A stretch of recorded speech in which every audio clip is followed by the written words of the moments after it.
Alright folks, this is for you guys that are a little bit unsure about what to do on the first assignment. So this is problem 1 from the problem set that I sent you guys earlier today. Okay, you're given a system of equations. Okay, you got one here that's already been isolated for y, and then you've got one that's in what we call standard form because you have x and y on the same side.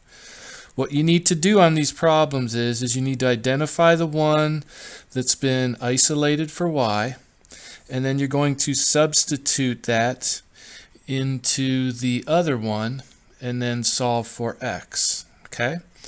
So that's going to look like so. So I'm going to take the 2x, now I write my minus 2. Now I'm going to substitute the second one in for that y. And like up there, it equals 0, and down here it's going to equal 0.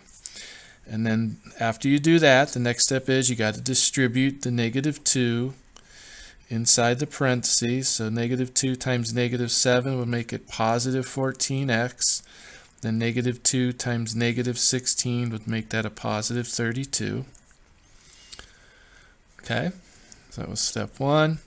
Step 2, step 3, you got to look to see if you need to combine some like terms, and for this you do. You got this x term, that x term, so that's going to be 16x plus 32 equals 0.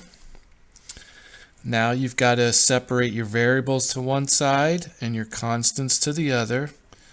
So step 4, I'm going to move that 32 by subtracting it to the other side. And then the last step is I'm just going to divide negative 32 by 16.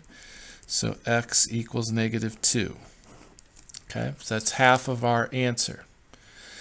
Now I'm going to take the one that was isolated for y and I'm going to substitute the negative 2 in for x. And then I'll have both of my x and y for my ordered pairs. That's going to be negative 7 times negative 2 minus 16, which then results in y equals 14 minus 16. 14 minus 16 is negative 2, and I've arrived at my answer. So these two systems result in the same answer when x is negative 2 and y is negative 2.